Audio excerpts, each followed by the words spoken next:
Pessoal, boa noite. Namaskar, Namaskaram, Namastê. Gratidão a todos pela presença. Pessoal que vai ligando as câmeras também, vamos dar um oi, vamos aparecendo, porque se fosse para ser assim, a gente estaria no YouTube ao vivo e não no Zoom. Vamos lá. Que bom, que bom. Gratidão pela presença de todas, gratidão pela presença de todos.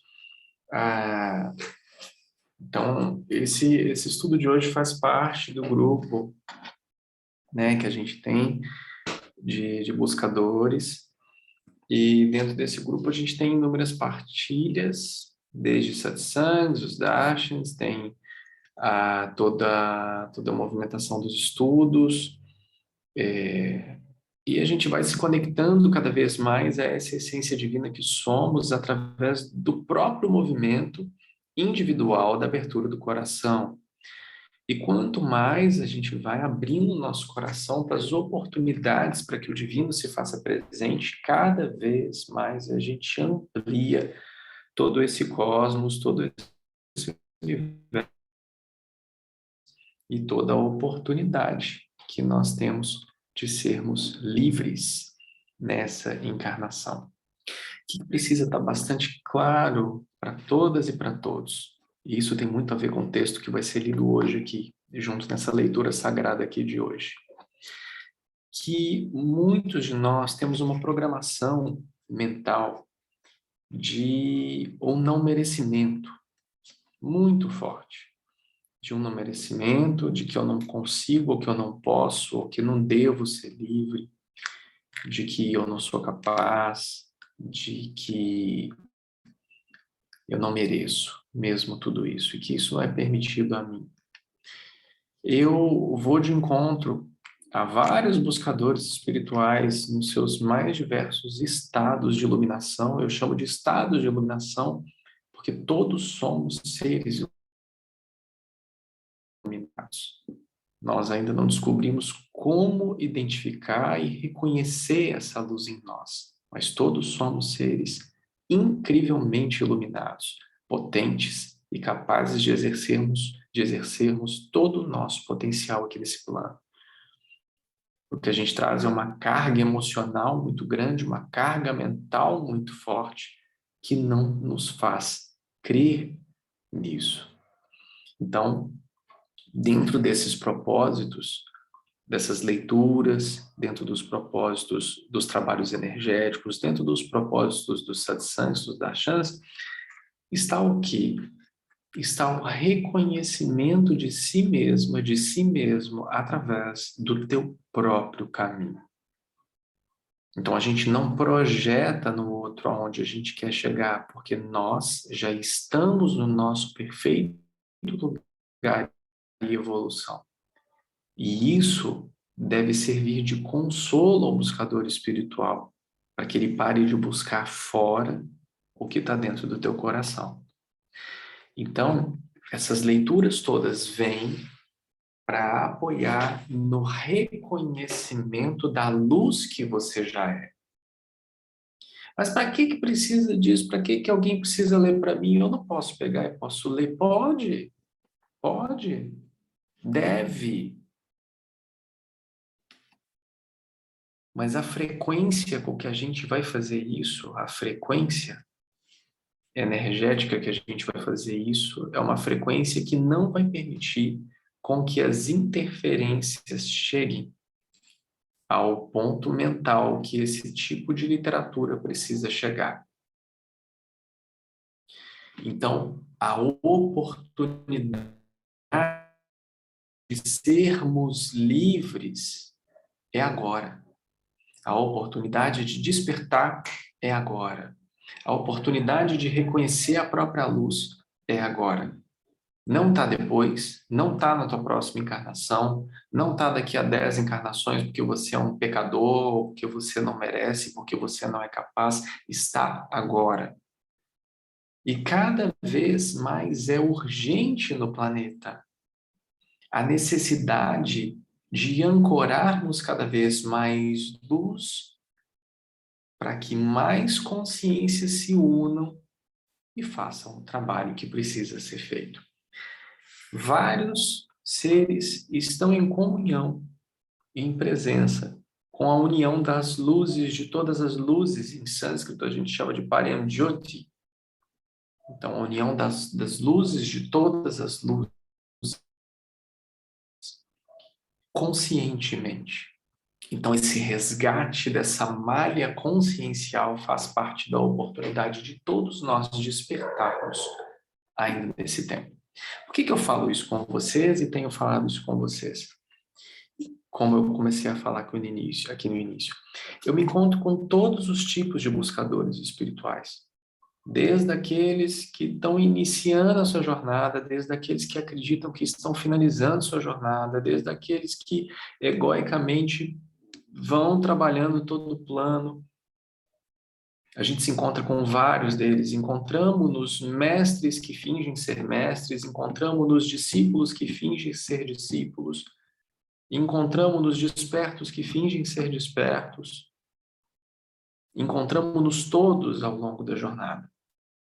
E uma lembrança que vale a pena trazer aqui ao todo, muito pouco para o ego. Então, essa lembrança é sempre muito importante para todos nós. O ego, ele quer ser reconhecido, o ego quer mais, o ego quer poder, o ego quer saber, o ego quer disponibilizar, ele quer ser o máximo.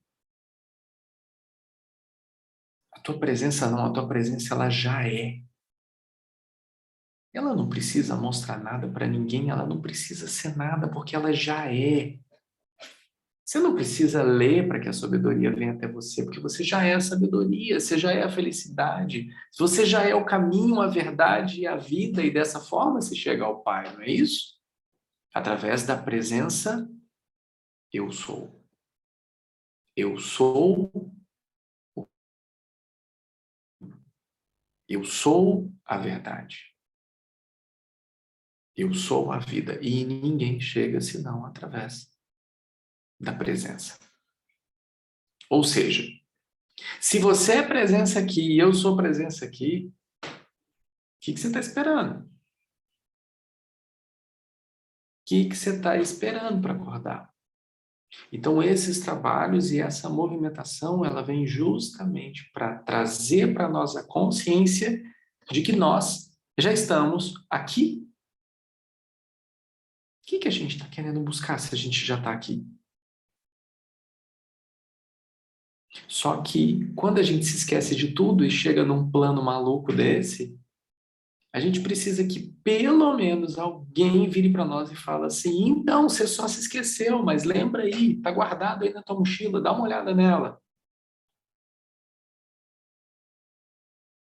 E esse é o trabalho de todas as presenças, no mundo das presenças, em todos os mundos, em todas as dimensões, com todos os seres, ampliando e fortificando a malha da consciência em cada um de nós. Consciência quer dizer se tem a ciência. Consciência. Isso é o que significa consciência. Então, nós temos que compreender que precisamos ter a ciência das nossas atitudes, dos nossos pensamentos, das nossas emoções, para que nós não reajamos em impulsos. Todos reagimos a impulsos. Poucos temos a ciência das nossas reações a esses inputs que são colocados em nós. Por isso é tão importante estarmos todos congregando em família de luz, expandindo em família de luz. E não nos confundamos mais sobre o que é o nosso propósito, porque o teu propósito é o teu propósito, ele pode ser individual, pode ser coletivo, mas o teu propósito não é o conforto. O teu propósito é o teu serviço. É diferente. Nós acreditamos que estamos indo para o nosso propósito quando a gente começa a ficar confortável.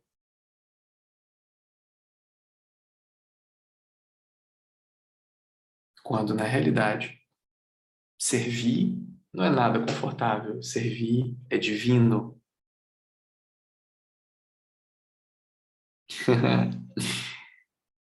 Vamos começar a leitura? Acho que a gente já começou, né? Então, uma coisa que eu queria trazer para vocês, que as pessoas que já me acompanham há alguns anos sabem, eu não preparo absolutamente nada, eu não escolho absolutamente nada, as coisas que me escolhem. Eu nunca li o capítulo 5 do Tripura Rahasya e nunca li o livro também.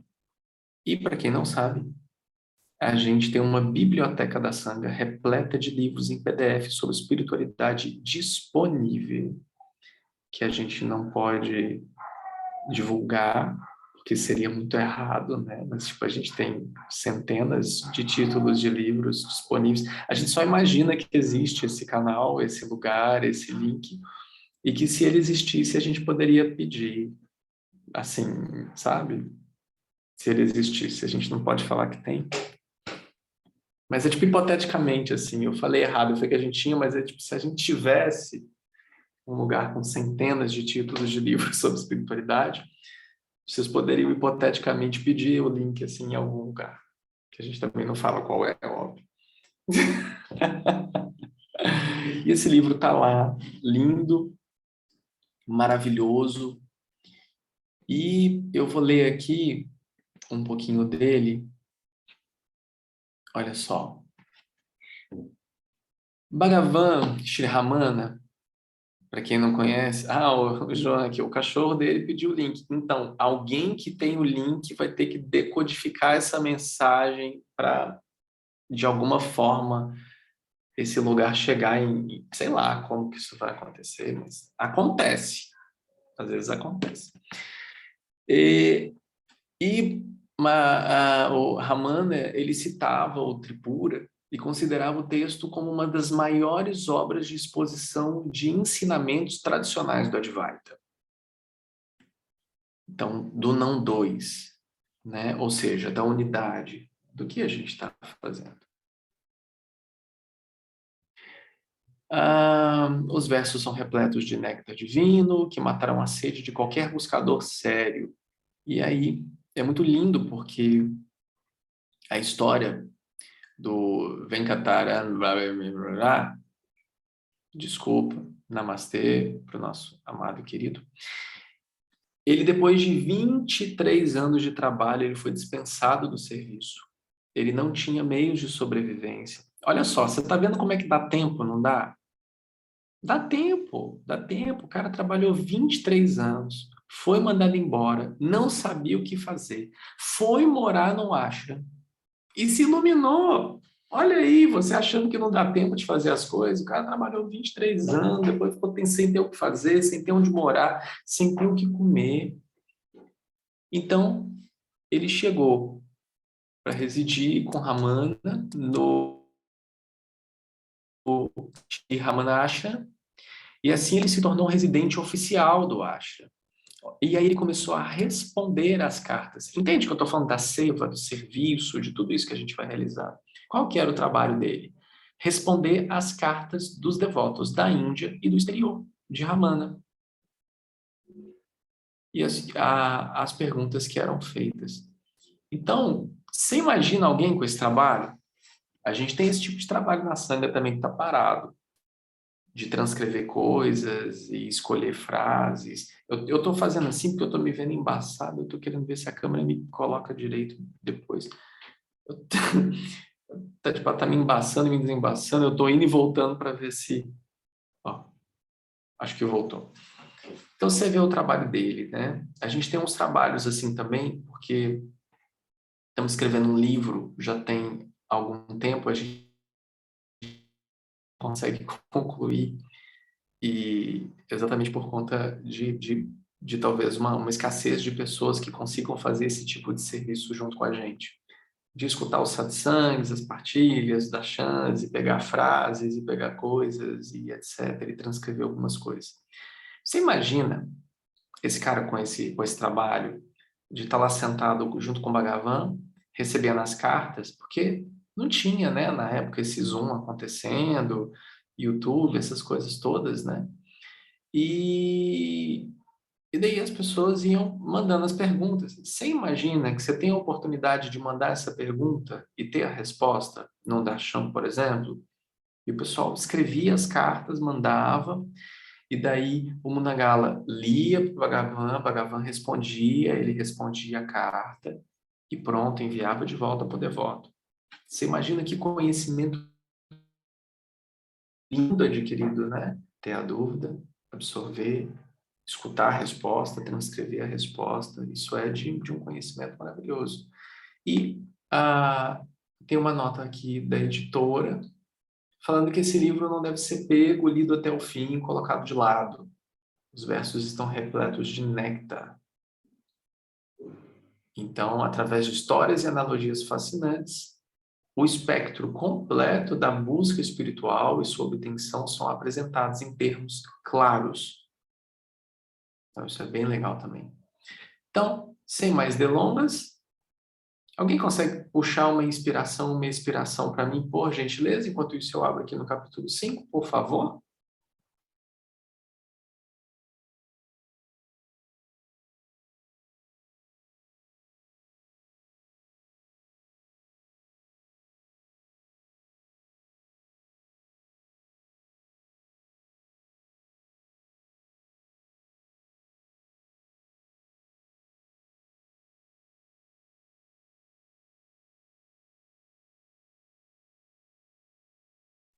Gratidão a todos os que estão respirando e conseguiram puxar para mim uma inspiração com esse grupo. Muito obrigado. Que bom que vocês todos estão respirando. Isso faz aqui uma diferença enorme. Vamos lá, vamos inspirar pelo nariz, soltar pela boca, inspirar pela boca e soltar pelo nariz. Inspirar pelo nariz e soltar pelo nariz. Inspirar pela boca e soltar pela boca.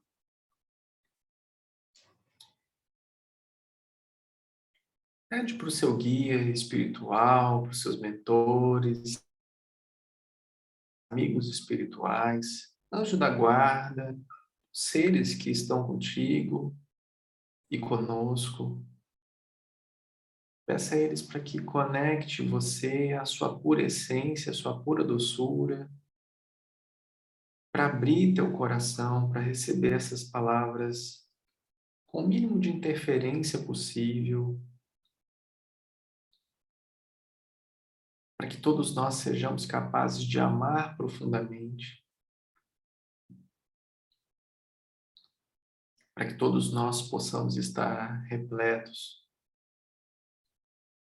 da oportunidade de decodificar o sagrado em todos nós.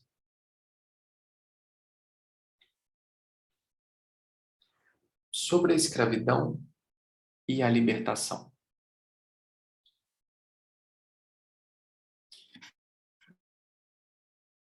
Parasurama, ao ouvir o discurso do mestre sobre a grandiosidade do satsang, ficou muito contente e continuou a perguntar. Tu realmente disseste, ó Senhor, que o satsang é o prenúncio de tudo o que é valioso, ilustrando o fato com uma história. Nossos gozos são determinados pela qualidade de nossa companhia.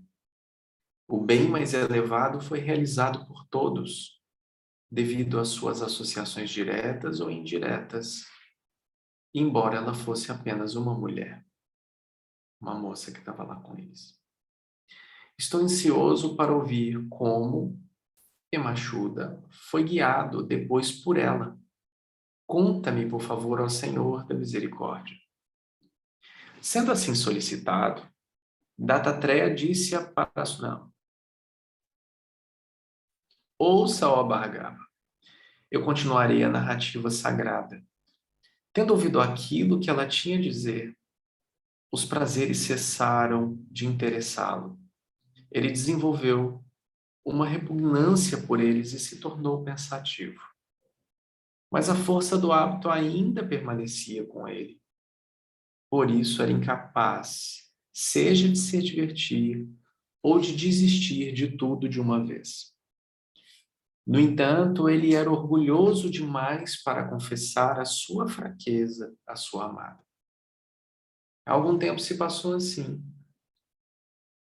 Quando seus hábitos o forçavam de volta e seus velhos hábitos, ele ainda se lembrava das palavras de sua esposa. E assim ele se envolvia com eles com relutância e vergonha. Ele caiu repetidamente nos seus antigos caminhos pela força do hábito. E muito frequentemente se arrependeu, percebendo o mal desses caminhos e recordando as palavras sábias da sua esposa. Sua mente estava assim se movendo para frente e para trás como um balanço. Nem alimentos deliciosos, nem roupas finas, nem ricas joias, nem donzelas encantadoras, nem cavalos ajeazados, nem mesmo seus amigos mais queridos o interessavam mais. Ele se tornou triste, como se tivesse perdido tudo que tinha. Ele era incapaz de resistir aos seus hábitos de uma vez, mas não estava disposto a segui-los conscientemente. Ele se tornou pálido e melancólico. Remaleca, sempre ciente da mudança que ocorria nele, procurou no quarto privado e disse: O que está acontecendo, meu senhor, que você não está tão alegre quanto antes? Você parece triste. Por que isso? Não vejo sintomas de qualquer doença específica em você. Os médicos conseguem deter o medo da doença entre os prazeres da vida. As doenças são devido à perda de harmonia nos 3 humores do corpo. As doenças permanecem latentes em todos os corpos, porque a desarmonia dos humores não pode ser prevenida sempre. Os humores se alteram pelo alimento consumido, roupas utilizadas, palavras pronunciadas ou ouvidas, cenas vistas, objetos contatados, mudanças das estações e viagens para diferentes regiões. Como a mudança dos humores é inevitável, ela não precisa atrair constantemente a atenção das pessoas. Há remédios prescritos para as doenças que surgem disso. A ciência médica não trata as doenças invisíveis. Agora me conte, querido, por que você está tão triste? Quando Remaleca terminou, o príncipe respondeu: Eu lhe direi a causa da minha miséria. Ouça-me, querida. O que você disse na última ocasião bloqueou todos os meios de prazer para mim, de modo que agora não consigo encontrar nada que me faça feliz. Assim como um homem cuja execução foi ordenada não consegue aproveitar os luxos que lhe são proporcionados pelos governantes, da mesma forma eu não consigo aproveitar nada. Assim como um homem é forçado pelo comando do rei a fazer algo apesar de sua vontade, da mesma forma, eu me envolvo nos velhos caminhos por força do hábito. Agora eu lhe peço, querida, diga-me, como eu posso obter a felicidade? Sendo assim abordada, Remaleca pensou: essa ausência de paixão certamente se deve às minhas palavras. Existe a semente do bem supremo no campo em que aparecem esses sinais. Se as minhas palavras, tão bem calculadas, não tivessem produzido nem mesmo um ligeiro desvio nessa direção, não haveria esperança de libertação para ele. este estado de ausência de paixão apenas surge naquele cuja devoção contínua agrada muito a tribura, que está dentro do coração na forma do eu. Assim, pensando aquela sábia mulher, estava ávida por revelar a sabedoria ao seu marido, mantendo sua própria sabedoria oculta ao mesmo tempo. Ela falou com palavras bem medidas. Ouça, príncipe, a história do meu próprio passado. Tempos atrás, minha mãe me deu uma dama de companhia que era boa por natureza, mas depois se associou a uma amiga indesejável. Essa amiga era esperta e sabia criar coisas novas e maravilhosas. Eu também me associei a ela, sem o conhecimento da minha mãe. Essa dama de companhia se tornou muito amiga dessa companheira indesejável e eu fui obrigada a fazer o mesmo, pois amava a minha amiga mais do que a minha própria vida. Pois eu não conseguia ficar sem ela sequer um segundo, de tanto que ela me havia cativado por sua incontestável pureza. Sempre amando minha amiga, rapidamente me tornei parte dela. Ela, por sua vez, estava o tempo todo próxima à sua amiga. Uma prostituta perversa que estava sempre produzindo algo novo e fascinante. Secretamente, aquela mulher apresentou seu filho à minha amiga. Esse filho era um tolo ignorante, com olhos cheios de sangue pela bebida. Minha amiga começou a se divertir com ele mesmo na minha presença. Mas ela, embora completamente dominada por ele e sendo possuída por ele dia após dia, nunca me deixou. E eu também nunca a abandonei. Daquela união nasceu um tolo semelhante ao seu pai. Ele cresceu e se tornou um jovem muito inquieto, herdando totalmente a estupidez do seu pai, a maldade e a criatividade da sua avó.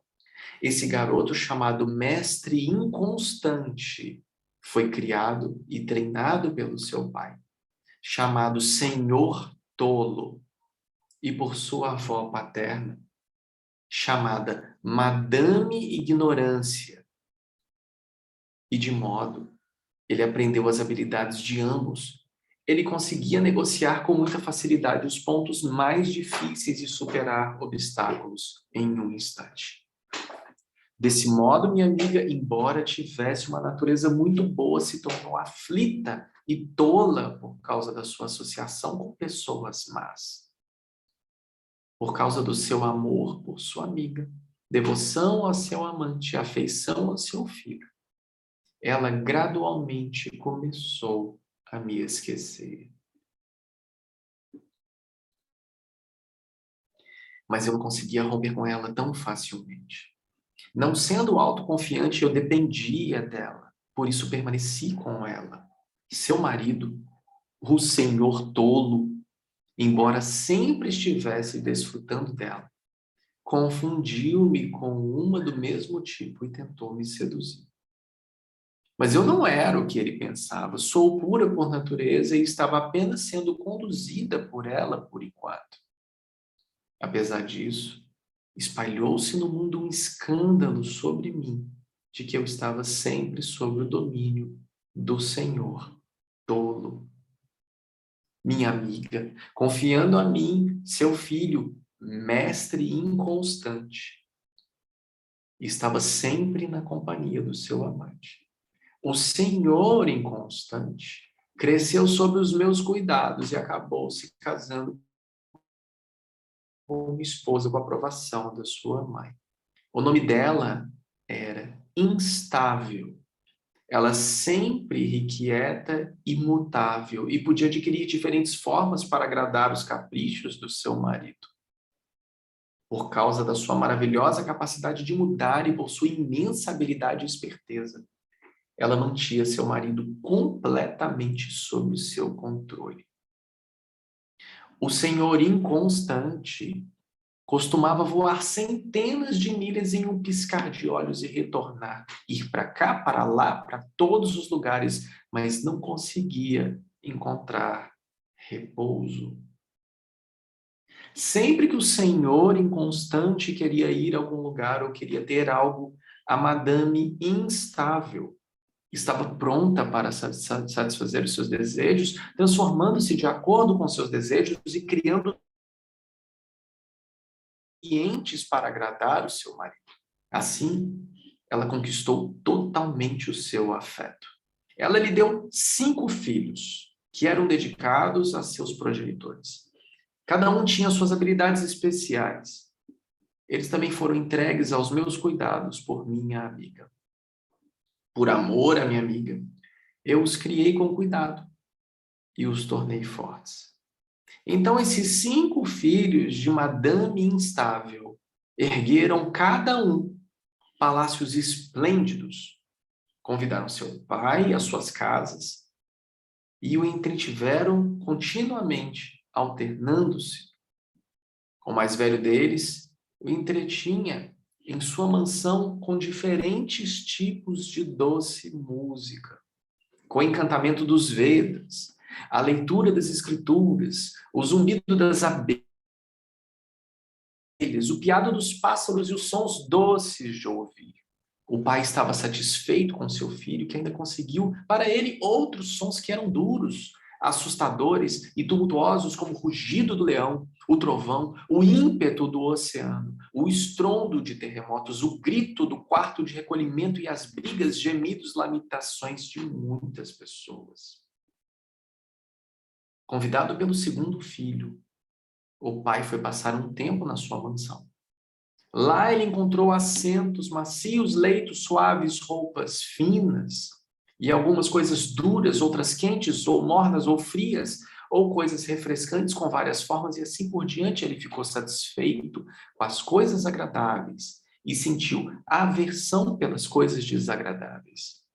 Então, indo à residência do terceiro filho, ele viu cenas encantadoras e variadas. Coisas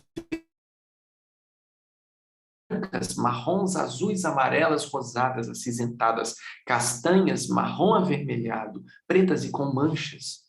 Outras eram grossas ou finas, curtas ou longas, retas ou arredondadas, dobradas, onduladas, agradáveis, horríveis, nauseantes, brilhantes, selvagens, feias ou cativantes, algumas agradáveis e outras não. O pai foi então levado para a mansão do quarto filho e lá teve frutos e flores à vontade. Ele recebeu bebidas, coisas para lamber, sugar, mastigar, coisas suculentas, algumas refrescantes como néctar, outras doces, amargas, pungentes, adstringentes, alguns caldos com sabores semelhantes a esses e assim por diante. Ele provou todos eles. O último filho levou o pai à sua casa. Ele serviu frutos e flores, ervas e plantas com aromas variados e coisas de diferentes odores, doces ou pútridos, suaves ou irritantes, estimulantes ou soporíferos e assim por diante. Desse modo, ele se divertiu ininterruptamente de um modo ou de outro, em uma casa ou em outra, sendo atraído por algumas e repelido por outras. Os filhos eram tão devotados ao seu pai que não tocavam em nada na sua ausência. Mas o senhor inconstante não apenas se divertia completamente nas mansões dos seus filhos, mas também roubava coisas delas e as compartilhava em segredo com a sua querida esposa, a Madame Instável, em sua própria casa, sem que seus filhos soubessem. Depois de algum tempo, a Madame Voraz seduziu o senhor inconstante, que se casou com ela também. Eles tornaram muito dedicados um ao outro. O senhor inconstante amava a Madame Voraz de todo o coração. Ele costumava obter enormes provisões para ela, que os consumia instantaneamente e ficava faminta querendo mais. Assim, ela mantinha seu marido sempre ativo, coletando alimentos. Ela estava incessantemente em busca de provisões para ela. Ela não se satisfazia com o serviço do pai e dos 5 filhos juntos, mas queria ainda mais. Tal era sua fome insaciável. Ela dava ordens a todos eles sobre suas necessidades e em pouco tempo ela teve 2 filhos.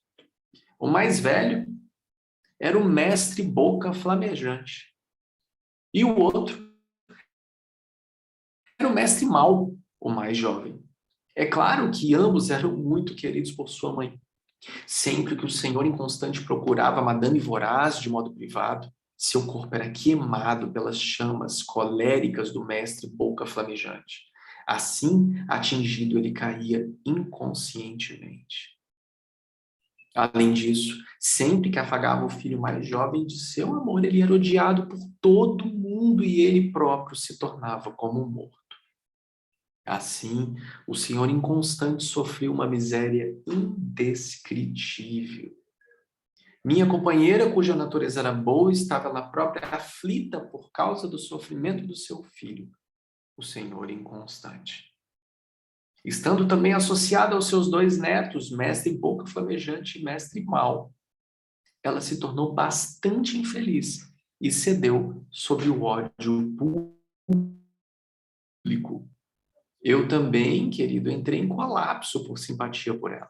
Assim se passaram vários anos até que o senhor inconstante, dominado pela Madame Voraz, perdeu toda iniciativa e ficou completamente em suas mãos.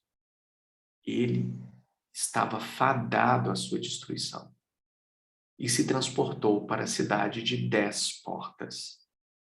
Lá, ele vivia com Madame Voraz, com seus filhos e sua mãe, sempre procurando prazeres, mas apenas sofrendo dia e noite. Queimado pela violência do mestre Boca Flamejante e tratado com desprezo pelo mestre Mal, ele oscilava para lá e para cá, muito agitado. Ele foi para a casa dos seus outros 5 filhos, mas ficava apenas confuso, sem se alegrar. Minha companheira também ficou tão afetada pelos problemas do filho que entrou novamente em colapso, embora continuasse a viver na mesma cidade. A Madame Voraz e seus 2 filhos, mestre Boca Flamejante e Mal, eram alimentados pela Madame Ignorância, avó do seu marido e senhor Tolo, seu sogro. Ele se dava bem com a outra esposa, a Madame Instável, sendo até mesmo íntima dela, insinuando-se com todos eles. Ela dominava completamente seu marido, o senhor inconstante. Eu também continuava a viver lá por causa do meu amor pela minha amiga. Nenhum deles poderia permanecer na cidade sem mim, que era a protetora deles, embora eu estivesse quase morrendo por causa da decadência da minha amiga. Às vezes, eu ficava cega pela madame ignorância. Era enganada pelo senhor tolo. Tornava-me inconstante por causa do senhor inconstante. Ficava instável com a madame instável. Adquiria ódio de boca flamejante e desprezo de mestre mau. Eu reproduzia em mim mesma todos os estados de minha amiga, pois ela teria morrido se eu a deixasse, mesmo por um só instante. Por causa da minha companheira, as pessoas comuns sempre me confundiam com uma prostituta, embora os homens capazes de discriminar pudessem ver que eu sempre permaneci pura, pois minha mãe, o bem supremo único, é sempre puro e límpido, mais ampla do que o espaço e mais sutil do que todas as coisas mais sutis. Ela é onisciente, porém tem conhecimento limitado. Ela produz, no entanto, permanece inativa. Ela sustenta tudo, mas nada a sustenta. Tudo depende dela e ela é independente. Todas as formas pertencem a ela, mas ela é sem forma. Tudo pertence a ela, mas ela não tem apegos. Embora ilumine tudo, ela não é conhecida por ninguém. Em nenhuma circunstância ela é beatitude, mas não é feliz. Ela não tem pai nem mãe. Suas filhas, como eu, são inumeráveis. Minhas irmãs são tão numerosas quanto as ondas do oceano. Todas elas, ó príncipe, estão envolvidas como eu nos assuntos de suas companheiras. Embora compartilhe as vidas dos meus amigos, eu possuo o encantamento mais poderoso pelo qual tenho uma natureza exatamente igual à da minha. Naquela cidade, sempre que o filho da minha amiga se recolhia para descansar, ela dormia profundamente no colo de sua mãe. Quando o senhor inconstante estava dormindo, todos os outros, incluindo seus filhos, também dormiam, pois ninguém poderia ficar acordado. Nessas ocasiões, a cidade era protegida pelo amigo íntimo do senhor inconstante, o senhor movimento, que sempre estava se movendo de um lado para o outro, pelas duas portas superiores. Minha amiga, mãe do senhor inconstante, observava toda a família dormindo. Seu filho, uma amiga malvada e sua sogra. Durante esse intervalo, eu costumava procurar minha mãe e permanecer em beatitude no seu abraço carinhoso. Mas eu era obrigada a retornar à cidade no momento em que aqueles que dormiam acordavam. O Senhor do movimento, amigo do Senhor inconstante, é extremamente poderoso e mantém todos eles vivos. Embora seja um só, ele se multiplica, manifestando-se como a cidade, os cidadãos, permeia todos eles e protege-os e sustenta-os. Sem ele, todos eles se dispersariam e se perderiam como pérolas do colar sem o cordão. Esse é o elo entre os moradores e eu própria. Energizado por mim, ele atua na cidade como o cordão do colar. Quando aquela cidade é destruída, ele reúne todos os habitantes e os leva até outra e permanece seu mestre. Deste modo, o Senhor inconstante está sempre dirigindo-se às cidades, embora ele próprio permaneça sob o poder do seu amigo. Apesar de ser apoiado por um amigo tão poderoso, embora seja filho de uma mulher tão virtuosa e tenha sido criado por mim, ele nada mais é do que um infeliz, pois é atirado para todos os lados por suas duas esposas e pelos diversos filhos. Ele é destroçado por seus filhos e não encontra o menor prazer, e sim apenas uma intensa miséria. Tentado pela madame instável, ele lamenta. Recebendo ordens da madame voraz, ele corre para todos os lados em busca de alimentos para ela. Atingido pela boca flamejante, ele queima com ódio, perde seus sentidos e se confunde aproximando-se do mestre mau. Ele é abertamente desprezado, insultado pelos outros e se torna como um morto sob a vergonha do ódio. Herdeiro da infâmia e agora encantado pelo amor, e é atirado para todos os lados por suas esposas e filhos perversos. Ele tem vivido com eles em todos os tipos de lugares, bons e maus, em florestas com árvores ou arbustos espinhosos, infestados por animais selvagens e desertos que ardem com calor, em lugares gelados atravessados pelo frio, em trincheiras pútridas ou em buracos escuros e assim por diante. Minha amiga foi repetidamente atingida pela tristeza por causa das calamidades do seu filho e quase morreu de infelicidade. Eu também, querido, embora sã e límpida por natureza, fiquei envolvida nos assuntos da sua família e me tornei igualmente triste. Quem pode ter a esperança de um pouco de felicidade em má companhia? É como tentar matar a sua sede bebendo água de uma miragem. Envolta em sofrimento, minha amiga me procurou uma vez reservadamente. Aconselhada por mim, ela logo obteve um bom marido, matou seu próprio filho e aprisionou seus. Então, acompanhada por mim, ela rapidamente chegou à presença da minha mãe. Em estado puro, ela frequentemente abraçava minha mãe. Ela imediatamente mergulhou no mar da bem-aventurança e se tornou a própria beatitude. Do mesmo modo, você também pode conquistar os maus hábitos, que são apenas acumulações. Então, meu Senhor atingirá a mãe e obterá a felicidade eterna. Agora, eu lhe relatei, meu Senhor, minha própria experiência no pedestal da bem-aventurança. Assim termina o capítulo sobre escravidão, nessa sessão do Tripura Asaya.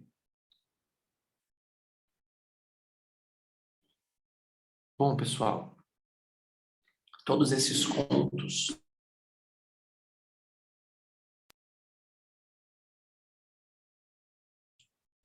mas eles servem em forma de literatura como o próprio néctar divino disponibilizado em satsang, onde muitas vezes o que está sendo falado não é o que está sendo falado, o que está sendo exposto não é o que está sendo exposto. Gera uma abertura de campo para que aqueles códigos sagrados façam morada em nosso coração.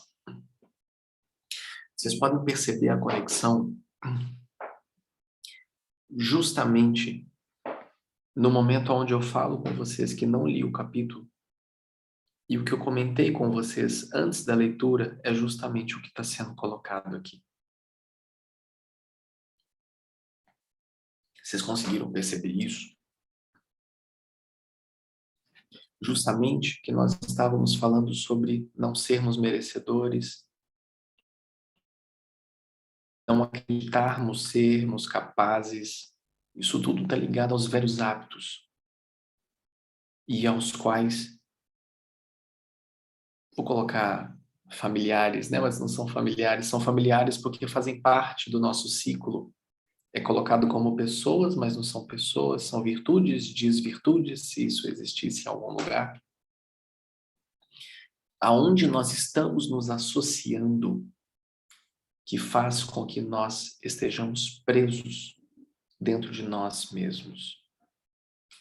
E o quanto matá-los todos pode ser incrível para a nossa libertação. Então existe um link entre o que foi falado antes e essa leitura, e fecha com esse pensamento, com essa reflexão de que as nossas atitudes, as nossas escolhas nesse jogo da ignorância faz com que nós todos alcancemos a nossa beatitude e estejamos todos prontos para galgar os nossos próprios caminhos, para estarmos em nossos pedestais da beatificação e benevolência divina e usufruirmos assim da misericórdia divina em nosso coração, para que o nosso mundo se torne verdadeiramente graça. Uma linda noite, repleta de paz, de luz e de uma reflexão. Talvez, que tipo de hábito que nós sabemos que são maus hábitos? Não pelo pecado colocado ou pela culpa, maus hábitos que nós sabemos que são maus hábitos relacionados ao nosso despertar, à nossa liberação, à nossa libertação, a chegada e o reconhecimento da nossa consciência. Quais são esses hábitos que nós estamos continuamente a visitá-los,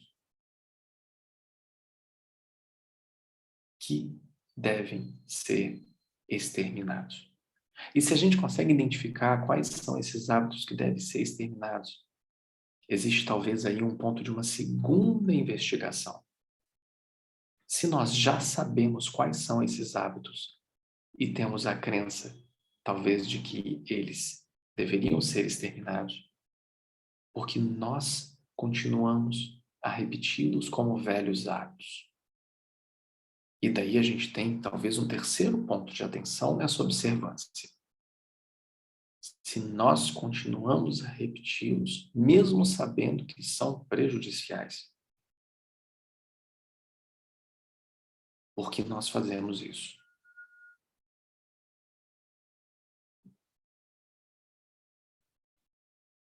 E aí a ignorância vai fazer com que a gente não perceba como sair da roda de Sansara, mas ela nos ensina a cada momento, por meio de tudo que vem até nós, como sair de dentro dela.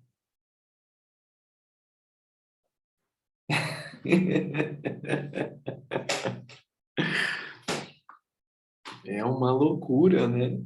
Até embacei aqui, deixa eu ver se eu volto. Volto. Voltei. É uma loucura, né? Deixa eu desligar e voltar aqui. Peraí. Acho que eu volto. Pronto, voltei com foco. Mas se isso tudo tivesse disponível numa mente limitada, acho que a gente ia estar louco, né? Para falar sobre essas coisas. Mas na realidade, todo esse conhecimento só existe porque ele não está represado em nenhum lugar. Por isso que ele existe. E isso tudo é você também. Fiquemos com essa reflexão.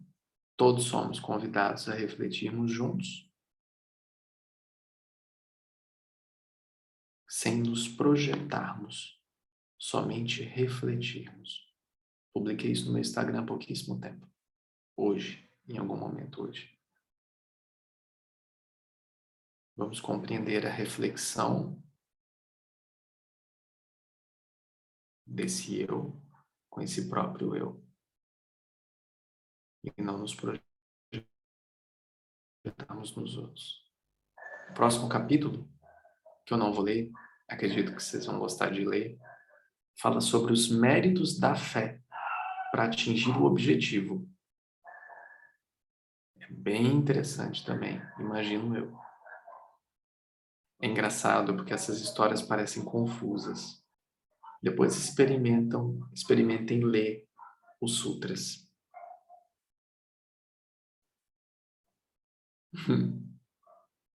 Bodhisattva Água Marinha estava com a sua irmã, Bodhisattva Flor de Violeta, e Bodhisattva Água Marinha e Bodhisattva Flor de Violeta foram passear no rio, sei lá o quê. Aí começa aquelas brincadeiras de criança que vai acumulando, daqui a pouco você está lendo 172 nomes ao mesmo tempo. Assim. É bem divertido. Então é isso, pessoal. Alguém tem alguma colocação? Alguém tem alguma reflexão que queira trazer? Pergunta? Alguém quer compartilhar alguma coisa antes da gente encerrar? Se alguém quiser compartilhar, fica incrivelmente à vontade. Seria maravilhoso até se alguém quisesse trazer alguma coisa, algum entendimento, alguma percepção, até mesmo uma percepção do tipo assim, cara, você foi falando e foi me dando um sono, mas depois eu entendi. É interessante também. Não? Sim? Alguém? Herdeiros da infâmia? Alguém? Não?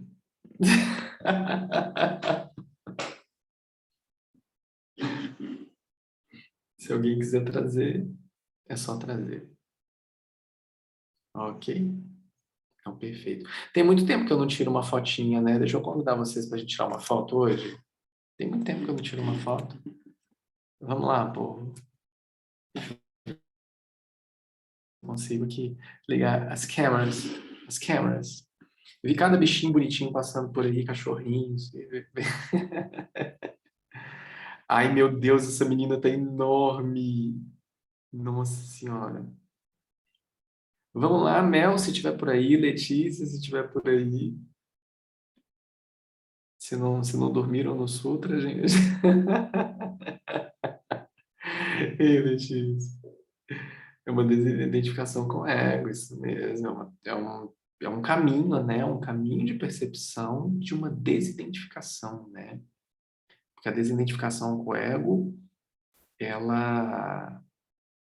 Primeiro você precisa ter a compreensão da desidentificação com os fenômenos, porque o ego também está fazendo parte do mundo disso tudo. Desidentificação com o ego está um pouquinho mais profundo.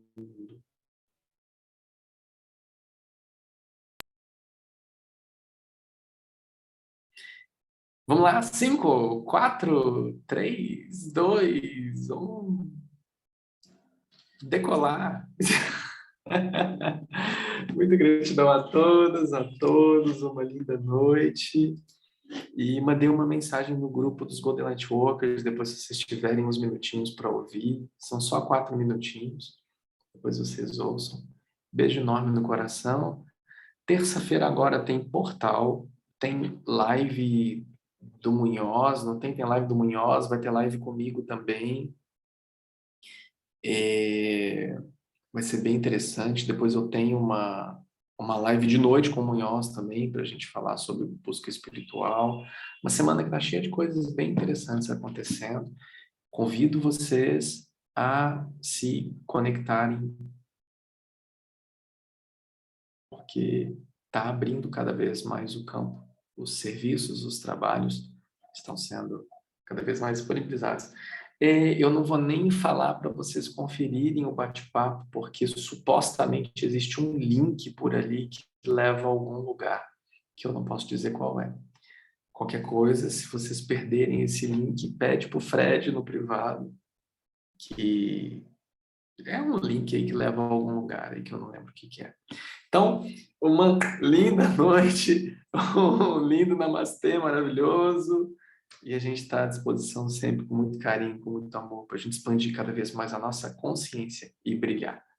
Namastê, pessoal. Muita luz, muita paz e muita bênção.